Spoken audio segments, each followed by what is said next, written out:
2024-এর ভয়াবহ বন্যার পর 2025-এও একইভাবে বন্যার কবলে পড়েছে ফেনী, নোয়াখালী এবং লক্ষ্মীপুর অঞ্চলের বাসিন্দারা।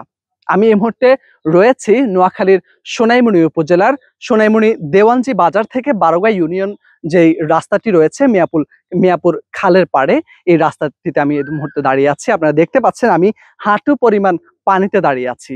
এখানকার আমার যে দুই পাশে যেই আশপাশের বাড়িগুলো রয়েছে, সেই বাড়িগুলোর অবস্থা যদি আপনাদের দেখানোর চেষ্টা করি, পুরোটাই আসলে জলাবদ্ধতার কবলে তারা পড়েছেন এবং একরকম অবরুদ্ধ অবস্থায় এই বাড়িগুলোর বাসিন্দারা রয়েছেন। দুই পারে যে বাসিন্দারা রয়েছেন, বাড়ি ঘরগুলো রয়েছেন, তাদের অধিকাংশ এখানকার বাড়িগুলো অধিকাংশই ডুবে গেছে তাদের রান্নাঘর, ডুবে গেছে ফসলি জমি, ডুবে গেছে তাদের যে গবাদি পশু রয়েছে সেগুলো আসলে পানির নিচে তলিয়ে আছে।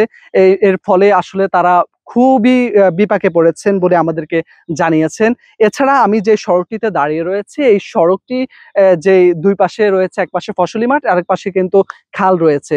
স্থানীয়রা অভিযোগ করছেন এই খালগুলো রয়েছে, এই খালগুলো আসলে দখল মুক্ত করা না গেলে ভবিষ্যতে আরো বেশি পরিমাণে তারা দুর্ভোগে পড়তে পারেন। কষ্টের শেষ নাই, আমাদেরও তো এবারে ঘরে পানি উঠছে। এবছর তো এখন চতুর্দিকে পানি চলে আসছে, চুলাইও পানি, রাস্তাঘাটও ধরেন পানি উঠছে এরকম হালকা। রান্না বান্না এখন ধরেন আপাতত ওই যে গ্যাস আনছি, গ্যাসে ভাত করি। এই রাস্তাটা হলো এই এলাকার মধ্যে সবচাইতে উঁচু রাস্তা ছিল। যখন কন্ট্রাক্টর কাজ করতে যায়, রাস্তাটার যখন মুখপাত বাড়াইতে যায়, তখন সাইড থেকে মাটি না নিয়ে উপরের মাটিয়ে দুই সাইডে দেওয়ার কারণে রাস্তাটা অনেক নিচু হয়ে যায়। এই জন্য এই রাস্তাতে এখন সবসময় জলবদ্ধতা সৃষ্টি হয় এবং আমাদের সাধারণ জনগণের চলাচলে অনেক কষ্ট হয়। এই যে দেখছেন কাঠের ব্রিজটা থেকে ওই রাস্তাটা উঁচু ছিল।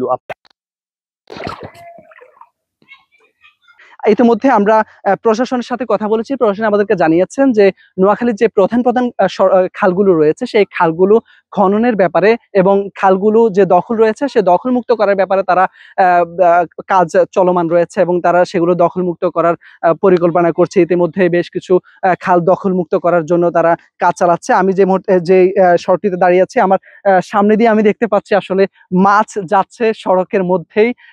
এই সড়ক দিয়ে আসলে 2024 সালে যখন নৌকা গিয়েছে, এখন 2025 সালেও একইভাবে আসলে নৌকা যাতায়াত করছে। মানুষ হাঁটু পরিমাণ, আপনারা দেখতে পাচ্ছেন হাঁটু পরিমাণ পানি দিয়ে স্কুলগামী, মাদ্রাসাগামী যে শিক্ষার্থীরা আছে তারা আসলে যাতায়াত করছে।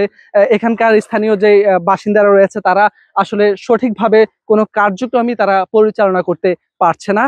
যে এখানকার যে রুগীরা রয়েছেন সেই রুগীরাও সঠিকভাবে আসলে তারা চিকিৎসা নিতে পারছেন না, তারাও স্বাস্থ্য কমপ্লেক্সে যেতে পারছেন না। এছাড়া শিক্ষার্থীরা তারা স্কুল কলেজে যেতে পারছেন না। এছাড়াও তারা বিভিন্নভাবে আসলে দুর্ভোগের মধ্যে আছেন, কিন্তু তাদের অভিযোগ প্রশাসন কোনোভাবে তাদের দিকে নজর দিচ্ছে না কিংবা তাদের কোনো খোঁজ নিচ্ছে না।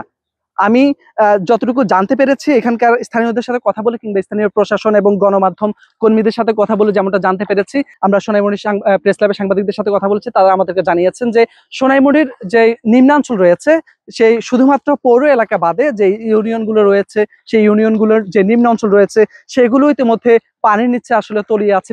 বেশ কিছু এলাকা, বেশ কিছু অঞ্চল এবং বেশ কিছু সড়ক। তো তারা আসলে বলছেন যে প্রশাসন এখনো পর্যন্ত কোনো কার্যকর পদক্ষেপ আসলে নিতে তারা দেখেননি, কিংবা স্থানীয়দের সাথে কথা বলেছে তারাও বলছেন যে প্রশাসন কোনো সঠিক কোনো পদক্ষেপ এখনো পর্যন্ত নিতে তারা দেখেননি। তো এছাড়া স্বেচ্ছাসেবী বা তাদেরকে কোনো সহযোগিতা, ত্রাণ দেওয়া, এইরকম কোনো কার্যক্রম খুব একটু দেখার মতো কোনো পরিবেশ নেই। এছাড়া আমরা আসলে যতটুকু শুনেছি বা জানতে পেরেছি, গত কয়েকদিন ধরেই নোয়াখালীতে জলাবদ্ধতা অতিমাত্রায় বেড়েছে। এছাড়া বৃষ্টির পরিমাণ আসলে থেমে থেমে বারবারই বৃষ্টি হচ্ছে, ভারী বর্ষণ হচ্ছে। এর ফলে এই সড়কগুলো আরো বেশি এবং জলাবদ্ধতা তৈরি হচ্ছে, বন্যা আরো বেশি প্রকট আকার ধারণ করছে। এছাড়া স্থানীয়রা বলছেন যদি খালগুলো খুব দ্রুত দখলমুক্ত করা যায়, অর্থাৎ খালগুলো আমরা দেখেছি প্রশাসন এখন এই বর্ষা মৌসুমে গিয়ে খালগুলো দখলমুক্ত করার চেষ্টা করছেন, তবে সেটা স্থানীয়রা বলছেন যে সেটা খুব একটা ফলপ্রসূ হচ্ছে না বলে তারা দাবি করছেন। তারা বলছেন শুষ্ক মৌসুমে যদি প্রশাসন এ ধরনের পদক্ষেপ নেয় তাহলেই কিন্তু এ থেকে উত্তরণ হতে পারবে। তবে সেই ক্ষেত্রে এই বর্ষা মৌসুম পেরিয়ে গেলে হয়তোবা প্রশাসন কোনো কার্যকর পদক্ষেপ গ্রহণ করবে, এমনটাই প্রত্যাশা এখানকার বাসিন্দাদের। নোয়াখালী থেকে মোর্শেদ আলম, সময়ের আলো।